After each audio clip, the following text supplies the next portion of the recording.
What I want to do is, am I up here? I want to say one comment. If you know the name of Sushi Saki, the original restaurant that was there, what was it? Montauk. Best Ramaki in DFW, it's no longer there, so if you find a restaurant operator that can do Ramaki, let's bring them back to Richardson. What I wanted to do on behalf of our company, I want to talk about Richardson specifically, and I want to start at the intersection of Beltline and Coy. We have a property there called Dalridge Town Square now. Dalridge Center has been a fixture in the community for some time. George Dahl, famous architect who did the Art Deco buildings in Fair Park, was the architect for this property. Safeway was the original anchor, PG&Y, that goes back in the 60s. And what's happened is, as the community grew, as the city grew, things changed. Most of you will remember some will remember Crown Books and the 13,000-foot piece there before Blockbuster took the corner position. And then what happened there was Drug Emporium and Whole Foods. And the shopping center moved along. And then, of course, things and times change. And what happened is that the specialty grocer Whole Foods found itself wanting to increase its radius and coverage, and so they started eyeing the western part of moving into Addison, frankly. And for us, it was not pleasant in terms of that assignment. But we have done some things that I want to tell you that is unique to renaming the property Dalridge Town Square. We have the vacancy in front of us. We certainly wanted to look at food offerings because food is the hottest category in retail today. But we were lucky enough to find an operator which we've converted the 52,000 feet, that's a lot of space by the way, which was the Whole Foods vacancy, and the Drug Emporium space that had been vacant for too long, so just absolutely too long. So anyway, we were able to create a transaction with an entity now called the Richardson Mercantile. And the Richardson Mercantile, subtly but if not directly, when you're inside and you see over the area where you can pay and take your merchandise out, it says General Store. And this is really the format. You've heard of antique malls that are heavy and dark wood everywhere and just a little bit different vibe. This is a general store that includes antiques. It includes chippy, my wife is a tenant of the Richardson Mercantile. Paula's house, that's a little deal for y'all. But it's been so good that she's now expanding in that opportunity, and it's been pretty exciting. But the point is it's a general store. So what has happened now to Dalridge in reference to Richardson? Well, Big Shots has become a tremendously successful price point for convenient and good seafood. McDonald's anchors the corner. We've got a good Thai offering. We have a small local operator that came in for a specialty taco concept, and we just opened Las Brisas, which is a interior Mexican kind of offering, and this could be next to a wing concept that is coming into the shopping center. And so if you take that and add that to Jason's, then what you've got is something that's very similar to retail, not only in Richardson, but in all parts of our business, which is food is very much part of the community. And so the woman shopper is back at Dalridge in a real way with the general store called Richardson Mercantile. And we're excited about it. We've done some other tenants. We still have some heavy lifting. We have a 13,000-foot vacancy, but we're talking to people, whether it's in the fitness category or whether it's maybe in the hardware category or furniture category, but we're going to get it done. But the question that Sue and everyone asked me was, hey, listen, what about the reinvestment of the property?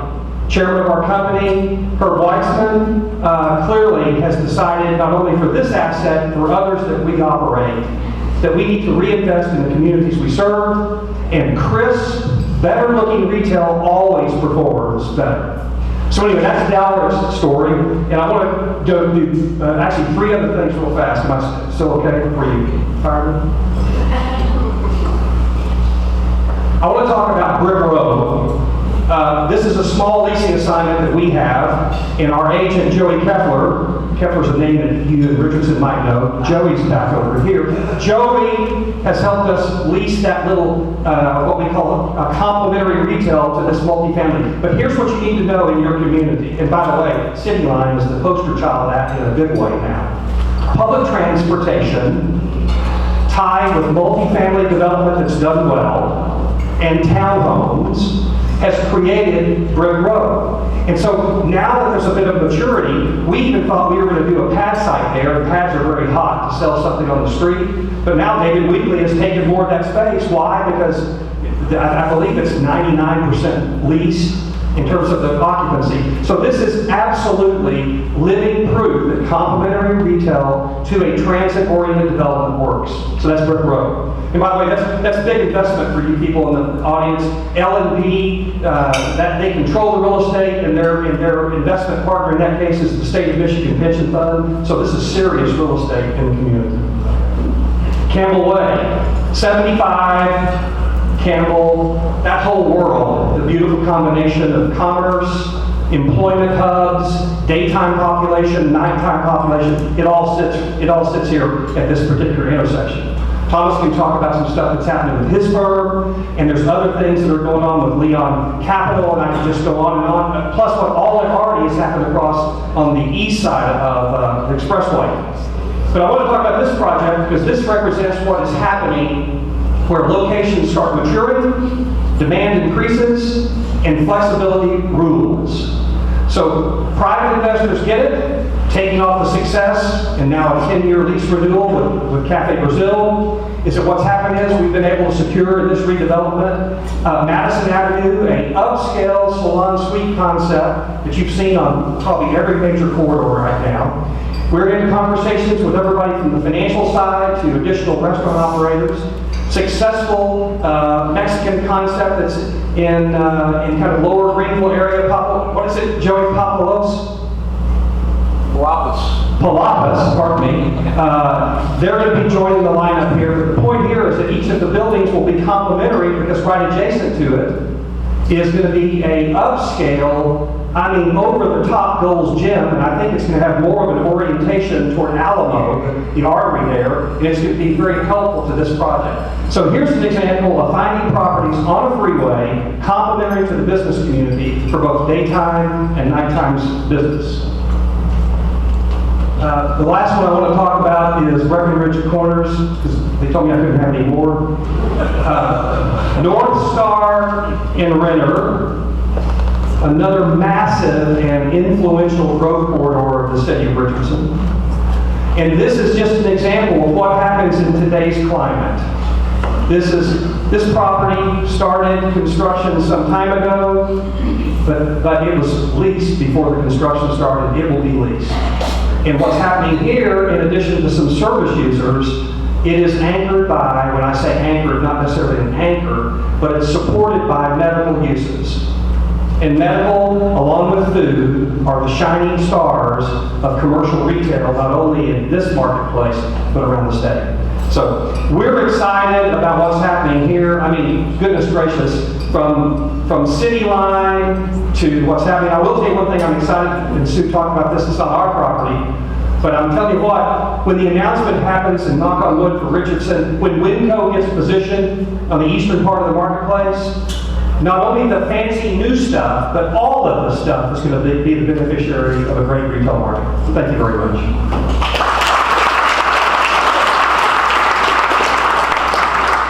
I had to let Bob start. He's so good. My name is Thomas Glendinning. I'm going to stay. I'm here with shop companies, and I get into Metro King Street development. I'm going to talk a little bit about our company shop. You may or may not have heard of us. We're only about a year and a half old, made up of about 20 real estate professionals now, all coming from diverse backgrounds, but all very real estate experienced veterans. We offer 4 specialties. Landlord representation was the division that I oversee. Tenant representation was our largest division. We've done a lot of work in the Richardson area, which I'll talk about.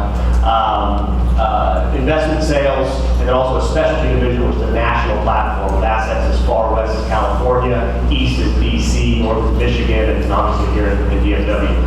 So, sorry, another button? Nope. Am I aiming it right? Oh, there we go.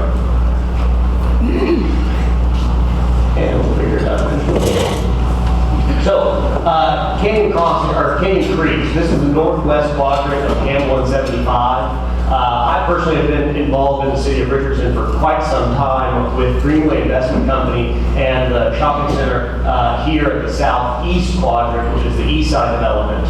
What we noticed was in the east side development, we very quickly leased up with restaurants. It's been a very successful development, and the majority of focus and interest was always in the Campbell frontage, mostly because of the amount of traffic that it carries, but also the entire telecom corridor that facilitates all the daytime population at Campbell and 75. So at SHOP, when we were looking for new opportunities, we noticed that there was just an extreme amount of demand for additional, especially new product on Campbell and in the city of Richardson, with especially all of the new announcements with offices, city line, and the increased daytime population and potential residential that would bring. We represented tenants like Zoe's Kitchen, we represented Pollo Tropical, and they were demanding frontage on Campbell Avenue. So while looking in the area and trying to find opportunities, there really isn't any developable land on Campbell. So what we had to look for were interesting, maybe underperforming opportunities to potentially go in and redevelop. And what we ended up finding was Luby's. Luby's was a 12,500 square foot single purpose building with a great parking field, but unfortunately a pretty dated facade and look. You don't see a whole lot of restaurants these days with a large porte-cochere.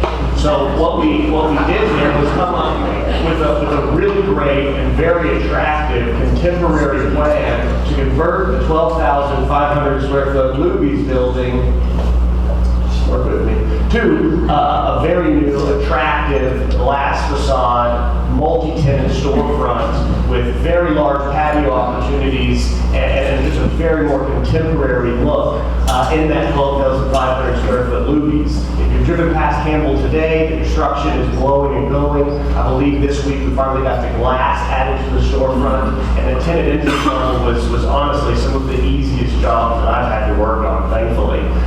We very quickly were able to land Torchy's Tacos. Hopefully it's a concept that everybody's familiar with. Really exciting. Their lunch and dinner. This will actually be one of their newer prototypes, which will incorporate a significant patio area, an indoor-outdoor bar with kind of those roll-up windows that are so popular these days, to try to bring not only a very large daytime lunch crowd, but bring people back to watch football games and to be there for dinner and have a drink as well. Tokyo Joe's is a really exciting concept. The best way to describe them would be a direct competitor to Payway, based out of Denver, Colorado, with honestly a much nicer interior. So they're going to also facilitate the middle building, and I'm very excited. Unfortunately, I'm not able to announce it today, but we did agree on economics literally this morning with a full-service restaurant concept that will be open for lunch and dinner. It's a regional concept with multiple locations to take the very last available position we have in that Luby's building. So what we're really excited about is by the time we're finished with construction, we'll have all three positions spoken for, and honestly ended up turning down quite a few deals in that last position because getting a nighttime business, a business that was not only going to be lunch, but was also going to be dinner, was so important to the owner. Because right now, the lunch business in Richardson, especially on Campbell, kind of speaks for itself. Everywhere is fairly crowded. But what we really wanted to have at Canyon Creek is not only that lunchtime hit, but also activating the center at night. As I mentioned, we represent Zoe's. Joey's is doing 35% above their same-store sales in Richardson than anywhere else in DFW. They're also wildly surprised and extremely happy about the amount of nighttime business that they're doing. Spin Pizzeria just opened in the Canyon Creek Center adjacent to this Luby's building, and there again another example of of a group that thought they were just going to be doing, 80-90% lunch with very little dinner, and it's very excited to see that that's more like 50-50, bringing a number of people in for dinner business. So what we then saw was the opportunity to acquire the 2 flanking shopping centers to the Luby's building. And with the amount of success and interest that we had, we were able to do that. And not to say that this is anywhere as outdated as the Luby's, but saw another opportunity to, as Bob mentioned, re-facade and freshen up not only the building, but just kind of the experience. So what I'm going to show now is these are some artist renderings. Not to say that this isn't subject to small change, but really bringing a contemporary look, a very new, very fresh, a very pop feel to what is a fairly old and dated center with a somewhat old and dated look. So this is actually a fairly well-leased center, but we do hope in future years that we kind of start to change up and get some more exciting concepts. And again, really try to create an environment where this is the destination, not only for the daytime population that's going out for lunch, but also the community surrounding, where this is the type of the development that you want to bring visitors to and be very proud of. This is a really new, modern, contemporary development with restaurants that not only cater to the lunchtime traffic, but also bring in a nice dinner business, sit on the patio, and have an alcohol component. So that's all I know.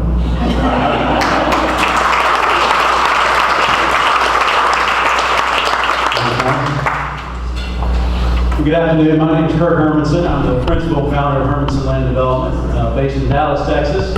And my back TGI Fridays about 25 years ago. Started in the audit department, quickly decided I really wanted to be in the real estate department because those guys were having all the fun from reviewing their expense reports.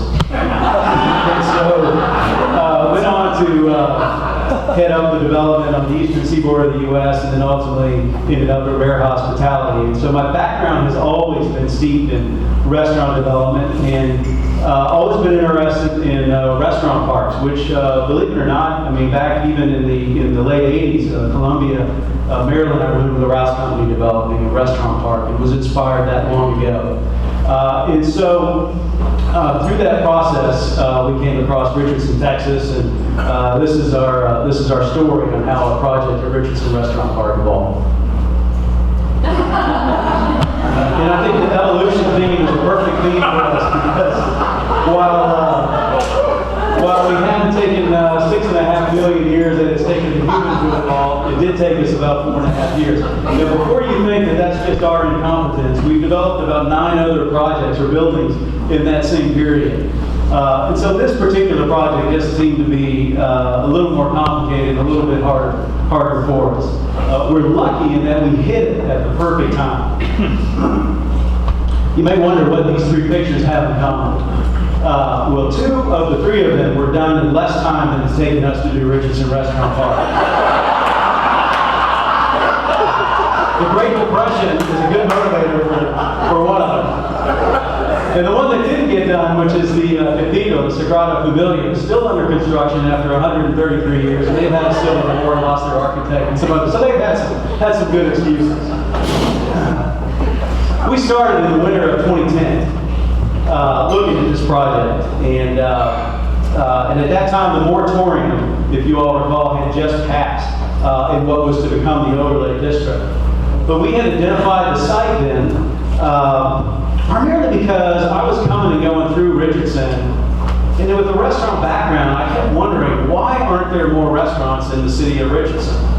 It has all of the dynamics for a great restaurant community. In Plano was Gatlingham City, and Dallas had great restaurants. We have the demographics. We certainly have the traffic. There's more than 100 million cars a year that pass the site. And so that's what got my attention on Richardson. As we identified the site and started our initial discussions with the landowners, the city had passed the overlay district. The overlay district had been, I'm not sure how long that was in the works, probably at least a couple of years would be my guess. So on the top left in 2011, that was the overlay vision, and it really envisioned for the overlay, which I think is still accurate, maybe not just for this site, more of a high-density mixed-use retail development. And I recall being in some of those meetings where they presented the overlay district, they would talk about tenants like King Taylor and Sir Latab and others in that genre. That's not really what we did. We've done some lifestyle centers. I just didn't see it on this particular part of the overlay district. And what was existing at the time were, I guess the nice way to say it, was a mixed use of mature retail buildings. Very mature, very gentrified. And it's all very disconnected. But this site was unique in that it was bordered by 3 roads, Central Expressway, Floyd, and James. And so it was a little bit of an island out to itself, and it was on the very northern end of the overlay district, which was about 200 acres. So we're about 5% of the overlay district. Bottom left is what we originally conceived, which were 4 restaurants kind of lined up in a row with some road and some pedestrian access, and had some other amenity features. We quickly figured out that because of the fact that most of those mature businesses were in fact operating businesses, that the land product, in our minds, what we were valuing for the land was different than what those owners were valuing for the businesses. So if we were to have any chance of assembling that property, which there were 10 of them, by the way, assembling those, we were going to need some help from the city. So that's a picture of Dan, or maybe it was Bill at the time. At least that's how we saw it at the time. It didn't quite work out that way. But without the city's participation, I would tell you this project never had a chance. And they participated in so many different levels. It's hard even to go through them all. We'll get back to that in a minute. So in 2012, that participation really was apparent. We demolished the Continental land, which was developed in the 1960s. If you look back, I happened to come across some old renderings of the Continental land. I mean, it was a happening place down in the 60s. Great looking building. It just had run its course. I mean, that's been 40 years, 40 plus years. And running course it has. This bottom left, or bottom right, I had requested from the Public Records Office of the City of Richardson the police reports. There were 4 pages of incidents at that property. I mean, not insignificant incidents. Assault, runaways, warrants, some other nuisances, all kinds of things. And so we kind of use that as a prop maybe to remind folks that we were talking to at the city, kind of what we were facing. And believe me, they knew. And so that's what led to the ultimately the city's acquisition of the Continental land, and we quickly demolished it. And in hindsight, I sometimes wonder if we should have left it standing until we were ready to close on the property, because once it was cleared, people tend to forget kind of the nuisance that it was and the eyesore that it was. And that it would have been a nice reminder at some of my residential neighborhood association meetings to have it actually there and see what it was. So it took us from 2011 to summer of 2012 to assemble these 10 tracks. In this bottom left picture, it's like herding cats. It really was. I mean, I get one under contract. I was eternally optimistic, as we all are in this business. And 6 months would go by, and I would have money due, or some other milestone I had to meet, and we didn't meet it because we didn't get permits or something. It would fall out. We'd have to go back. Get it back. It took forever to get them all together. And then, after all that, we had them all together in 2012. We had 2 tenants, or two landowners that basically just backed out of the deal. Now, another example of the city's commitment, the assistant city manager at the time, which was David Morgan, and I flew to Atlanta to meet the owner of Texas Title, the ownership of Texas Title, and to convince them that they needed to move, and that the city, despite the restrictive zoning that was in place, would go above and beyond by opening up that zoning opportunity to allow them to relocate. And at the same time, the owner of that property had agreed to sell. So we had all of those agreements in place. We had the agreement with the vet clinic, who ultimately had a first right of refusal, and she changed her mind, as she's welcome to do, but she decided she didn't want to sell, and she was going to invoke that. So all of a sudden, we lost 2 key tracks in the process. So just like Cuban's deal, it fell apart, and it fell apart hard, and it hurt. So here we are. We're kind of at a crossroads, and like this cartoon says, what you call a colossal failure that jeopardizes everything, we call it a pivot. We're always optimistic. So we gathered ourselves, we decided, okay, we went back to work with the city. We said, look, there's just no way right now that we can get these other two properties. We can't force these people to sell. But we still have 85% of the frontage.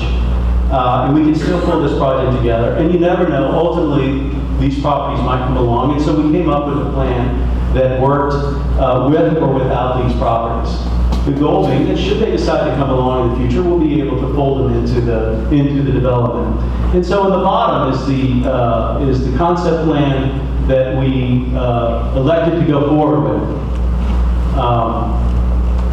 Well, we did go forward, and we went to the Planning Commission in the spring of 2014. And things didn't quite go as planned. We had, well, I think we were all surprised. We had assurances from the city staff, the city manager's office that had done their work, the mayor, all kinds of folks. So much to everybody's surprise, we didn't just lose, we got beat down pretty hard. 0-6, we were just crushed. And so it felt like this picture on the bottom right, that, the lamb at the slaughter. And so it was a surprise to us. We should have known. I mean, I knew when we walked in and there were 20, 30 or so residents there to speak in opposition that we were in trouble. But I have 2 girls, wife, 3 pets. They're all neutered, so I'm the only male in the house. So there's a lot of drama. Only real male.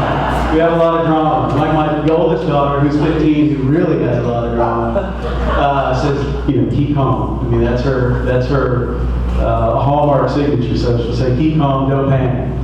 And so we did. So after getting beat at the Planning Commission, we did start to panic a little bit. And this top left picture is a picture of, I do triathlons occasionally, and I remember my first open water swim. And in that open water swim, it's just like in that picture. All of a sudden, you've got people flailing every body part around. They're kicking you, nudging you, pulling your feet, just trying to get out of the way. And so at first you panic, but then you think you have no choice. You have to keep swimming. It's not like when you run or bike and you can slow down. You have to keep going. And then you get mad and you start elbowing back and you start pushing them out of the way and you start pulling them if they're in your way. And you just start fighting them off. And then you get resolved. Then you get resolved just to finish. That was the goal on the first swim, just finish. And so to us, just finishing was just get through council. We didn't have time to go back and really reboot at the Planning Commission. Because we had, the owners that were still involved were running out of patience. And we were running out of some credibility with them. And so we went back we took the Planning Commission's advice. We met with some of the neighborhood associations. Now, we had met with them before, and we thought we had listened, but to be honest, I hadn't listened. I thought I knew better than they what we needed to do. We met right in this facility, in fact. But we came back and we met, and this time we rolled up our sleeves. I sat down with some of the neighborhood association leaders, an ex-planning and zoning commissioner. We were in their living rooms. We had scratch paper, and we were carving up ideas. And on the bottom left, you can hardly see it, but it literally was on a napkin that they had sketched this kind of plaza idea of moving these restaurants, gathering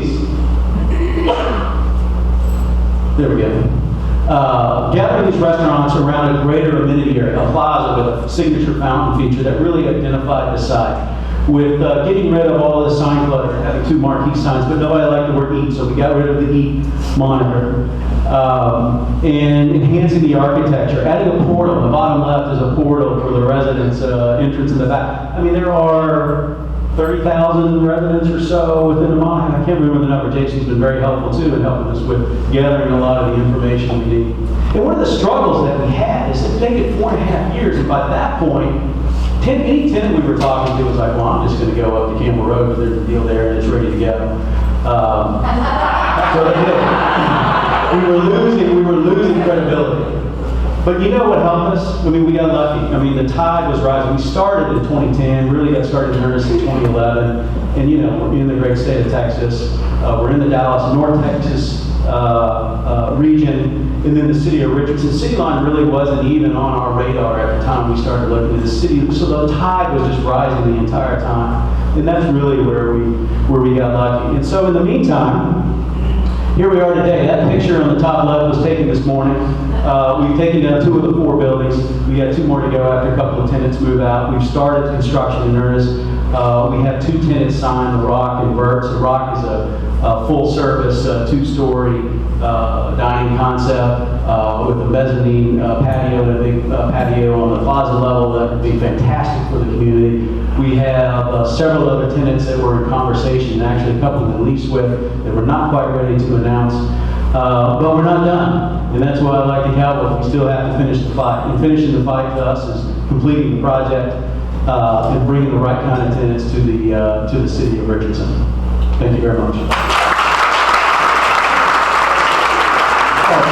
One more thing you might have noticed in this, I had this Waldo character kind of scattered throughout the slide. The reason I did that is it's a reminder to me and a reminder to everybody that. What's really the attraction to capital and investment, and what's really driving retail, I would say really 2 things. Back in 2009, when we created this crazy company and the winds of the recession, there's 2 motivators, fear and greed, and mine certainly wasn't greed, it was fear. I guess I was at my pivot point, and we really were sitting around, I call it the bomb theory. We were sitting around with Jeff Card, another local analytic guy, and we were really, we had a vision for creating a way to look at retail at a different light, looking at methodology, a little bit more sophistication than was out there.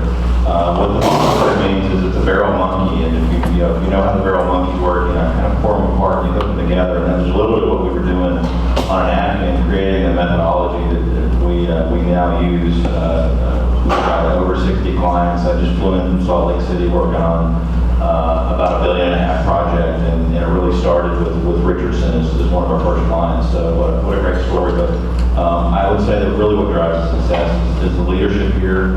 When you get to work in different cities all across the United States, and you get to experience different levels of leadership and sophistication.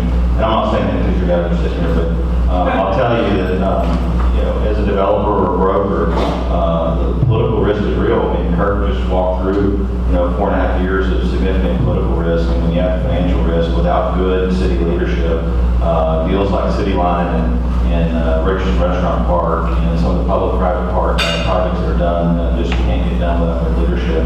And there's no one that knows the city inside and out probably better than the nuances and who the restaurant tours are and were, and what they're doing in sales and what's working, the not working in Sioux. So whatever department you guys have. With that, I'll give you a little bit of history of our background. Really, we were brought in to just supplement the strategy that was already in place with the chamber, the partnership with the city, and Dan and John. And what we want to do is really be an extension or a tool, or additional tool in the toolbox, and bring a level of sophistication to really help underwriting. And in the backside, we use sort of our knowledge and some of the drivers that we've uncovered and found to just help sort of backstop and recruit tenants, just sort of an additional layer of data. Because this side of the business is now so data-driven, we feel like that's very important and needed to help deliver additional velocity and really backstop the developers. We started our process a couple of different ways. Traditional market analysis, or you look at rings or city limit geographies, but we really spent a lot of time comprehensively looking at what competitive nodes are out there that really competes with individual shopping centers, and spent probably as much time underwriting the value proposition of those and how Camel 75 might relate to Richardson Restaurant Park than we did just looking at how many people live in the city and the composition mix. The map on the right, each dot represents a customer sample or an interview that we took to really get an idea of where Richardson trade area is. So each customer is a red dot, so you can see we did an extensive level of detail analytics really to understand the nuances of how each one of these individual shopping centers trade. And we can get into that more another time. But as you look at the marketplace, Richardson is fairly flat. We spent a lot of time in these entering first-tier suburbs. And, you get on the edge and the growth and a lot of the de novo sites, but Richardson really is at the point where it has to focus on not only its retail quality, but residential quality. There's just not a lot of opportunity to grow. So, there's some things that we pay attention to under that context that we might not if we're working, Prosperous, Line, or Anna up in the suburbs. Oops. And then Richardson has a significant amount of existing retail square feet. That's good and bad. It's got gravity that you can work off of and density. But another struggle is and Bobby mentioned this earlier, the intersection of Plano and Beltline and Coy and the revitalization that Kirk does.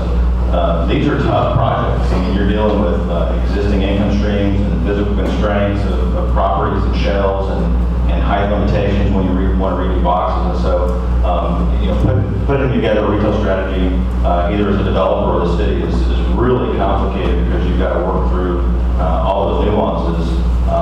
And Richardson probably has, at this point, 75% revitalization, maybe 25% of new greenfield sites. And so there's a big paradigm shift of the focus, both at the city level and chamber level, of developing that go-forward strategy.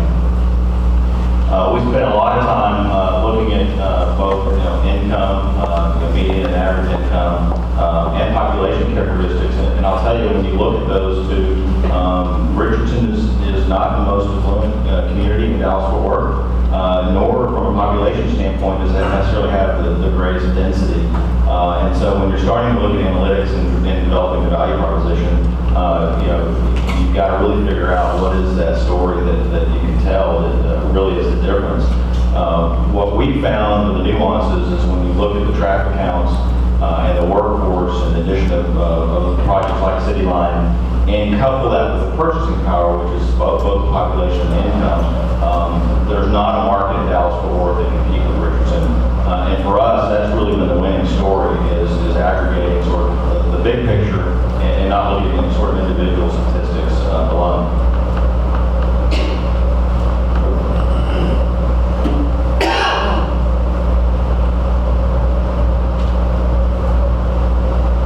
I guess if we do this for a couple more weeks, we'll figure out how to work these remotely. One thing that we found unique, and I know Kirk brought this up recently to me, looking at pitching a couple of concepts. The distribution of home and wealth is very interesting, and this has been very helpful looking at some of the lifestyle concepts and some of the niche restaurants. Richardson has a composition that's very similar to Collegeville and Southlake when you look at the home values and the distribution of homes and broad mix. And so there's a sort of a hidden story behind the data that starts to surface when you look at the under the hood of the neighborhood and some of the access to the population base.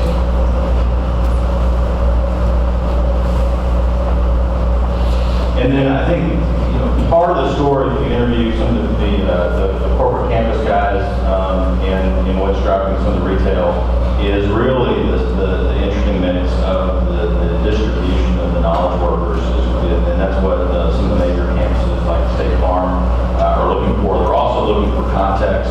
We'll talk about that in a little bit, but the kind of context of some of these locations and having those mixed-use opportunities is very significant. But Richardson has a very strong mix of both Generation Z and Millennials and X who companies are looking for from a population-based standpoint.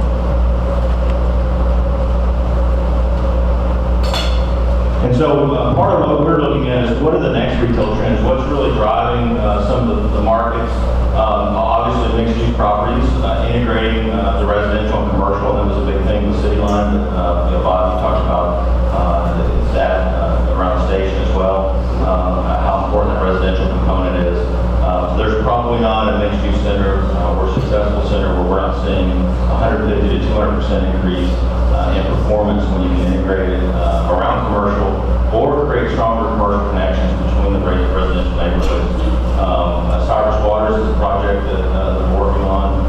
Obviously, it's got a significant amount of additional campus for the Medtronic. We've been working with Farmers Branch, with Merchant Crossing again.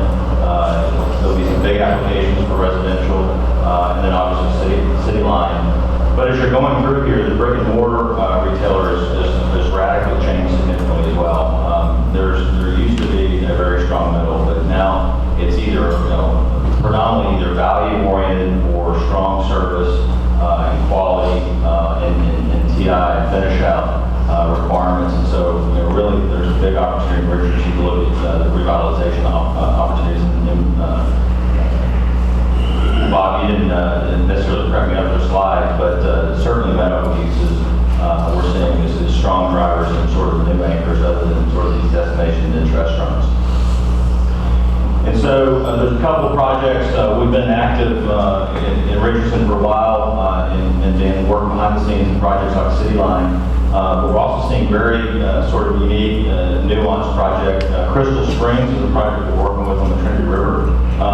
That's with Gibson Guitar, but they're taking advantage of the natural benefits. Truck Yard is going to go out there and open up a concept, but there's probably an 80% housing mix. If you've been in this market, it's one of the lowest quartiles in income, and it's sort of a missed opportunity in Dallas-Fort Worth as it relates to restaurant. But what's really driving this project is similar to driving Kirk's projects and the restaurant mix is these niche destination restaurants that are great activators and really servicing some of these projects.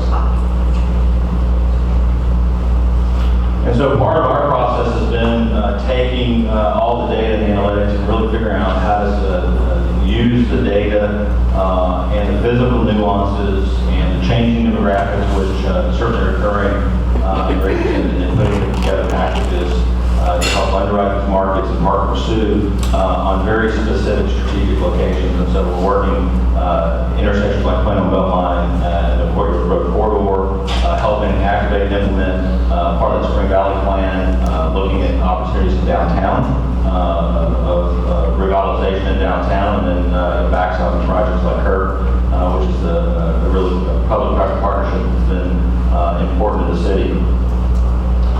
And so this looks like sort of the day in the life of our business. We're crunching numbers and running regression and looking at comparative intersections, depending on the tenants we're talking to essentially come up with a strategy for each individual brand. And then ultimately we'll try to tell the story in a more meaningful way that can be translated, either through heat maps or thematic shading, so that when we work with specific tenants, they can really understand the messaging and how all the data relates to their world and some of the competitive sets that might be good alternatives. So with that, I'd be more than happy. I think students we may open the question and answer session.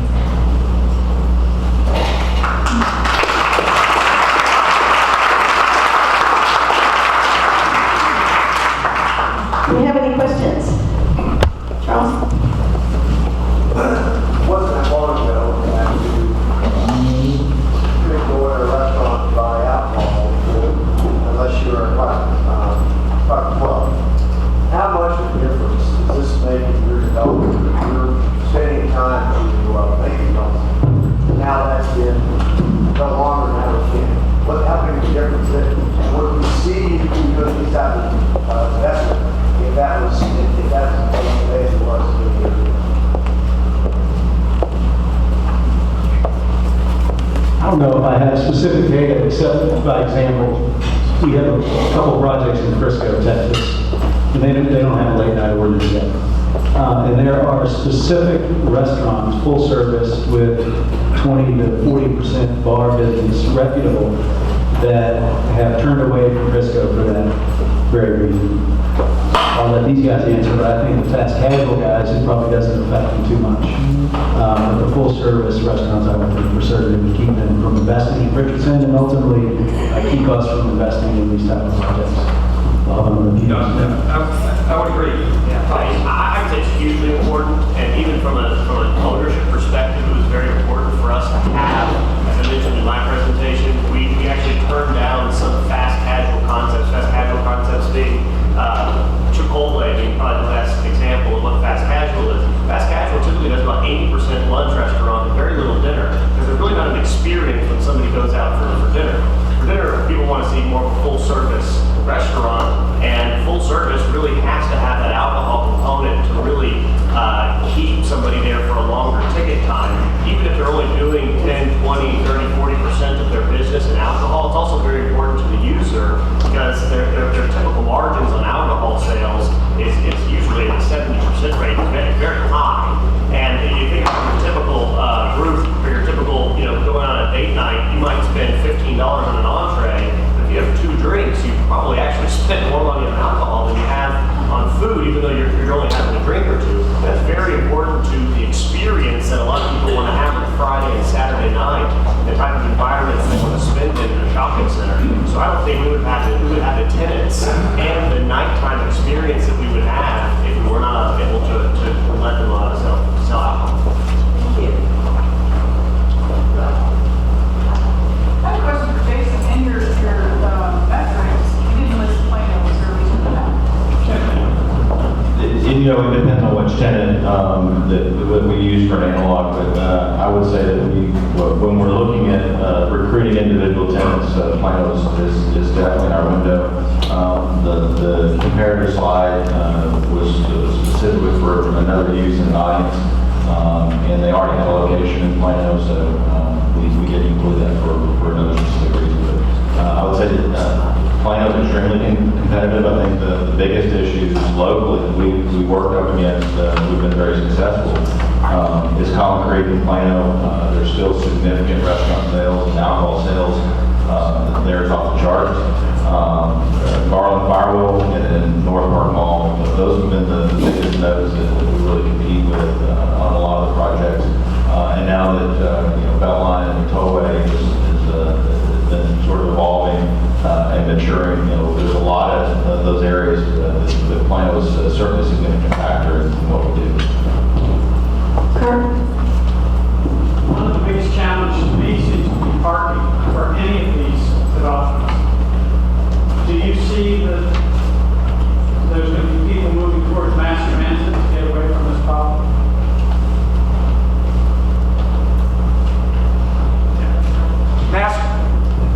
Mass transit, and I want to speak to Brick Road. The transit attached to Brick Road, that is a means to an end, meaning they get to some point a long way away. But parking's going to be a problem anywhere. Restaurants require more parking from any of our shopping centers. And I think that actually that no one's going to take a dark line to go to a restaurant per se. But if they're there, they will take advantage of it. And I think that the flexibility and the creativity that municipalities use on parking makes deals happen. And it's a reality because Dowridge, I mentioned, the lineup of restaurants, we have to be very careful that we stay compliant with the guidelines that the city has, but we need to have those restaurants there because it's a sense of community, it's a sense of service. So I think mass transit, especially in this marketplace, has a different dynamic. Now, the State Farm people might have a different concept, and that's why City Line is building a self-contained community, if you will, but I don't think everyone else does that. Parking's critical. I want to make a comment that Thomas made earlier, but it's unique to Richardson. Not everything is City Line. Not everything is brand new. But I'll tell you, what's your example of making Campbell Road, that being close to the street? Here's what's happening with retail in our world, and we're doing it at Dowridge and the other properties that we touch in this community. Access to the street. Everybody wants to be, quote, on the street today. Medical tenants that never, ever wanted to be on the street. They want to be on the street. Restaurants want to be on the street. It's interesting. You're playing the original street lineup. Then all of a sudden the plaza appears. Great solution, but it still has to have visibility to the street. The street in retail is where it's happening. And as density grows, then you have all kinds of opportunity. So I think tier one communities like Richardson, especially if we can have some opportunity for new development, you can compete with anybody on the planet. But when you're taking existing, mature, and gentrified areas that need help, make sure that it's street sensitive and visible. That's what's going to win.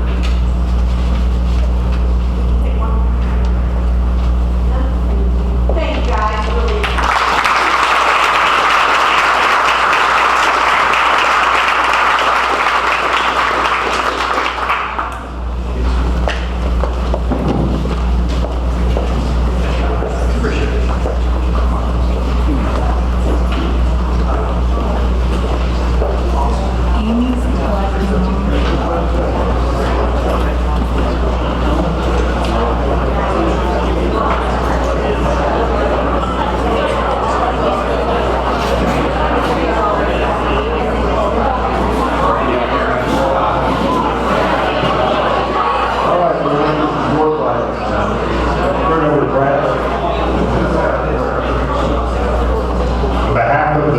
signature luncheon committee and Richardson Chamber of Commerce.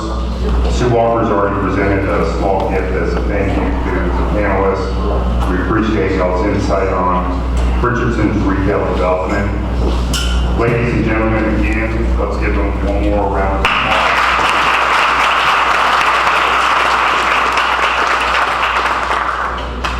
My name is Brad Lipton. I'm with Maverick Commercial Real Estate and a member of the Signature Luncheon Committee and also on the Chamber's board. And it is my job to give out our door prizes. Now, I know if nobody or if anybody has not been able to fill out a survey, if there wasn't one on your table, you can raise your hand and one of the staff will bring by a survey.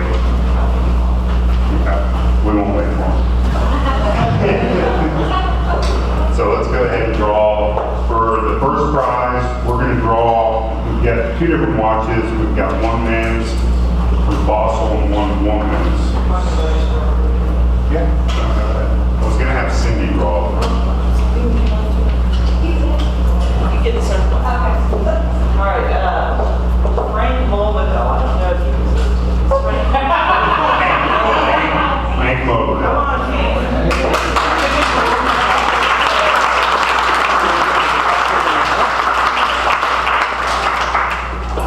Okay, the second one is a ladies Fossil watch. Matthew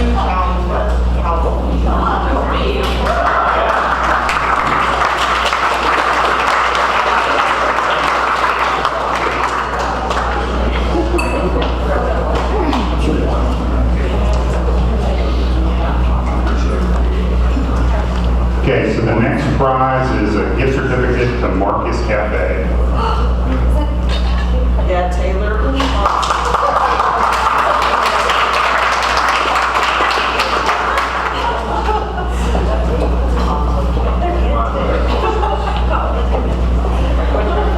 Okay, the next one is a gift certificate to Elements Massage.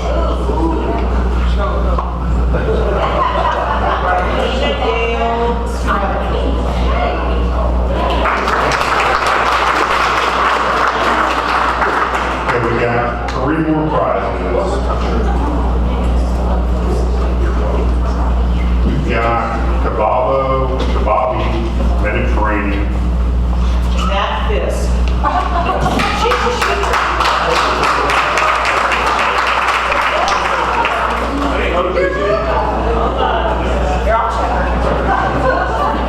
Okay, and we've also got 2 tickets to the opening night of the Richardson Symphony.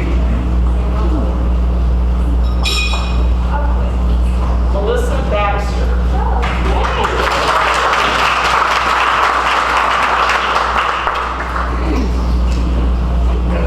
And the last one, probably my favorite, is around the golf for 4 Caney Creek golf cars. Of course. Brett Perry. Right there. Thank you.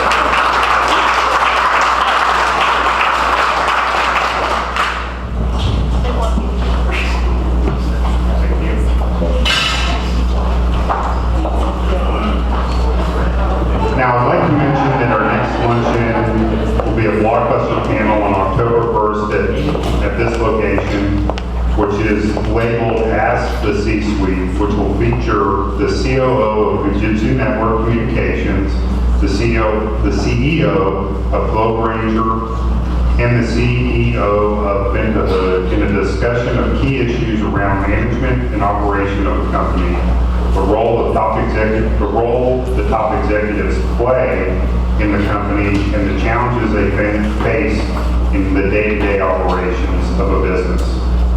And there's one other event that is worth mentioning. The Chamber's annual golf tournament, which will be held at Canyon Creek Country Club on October 6th.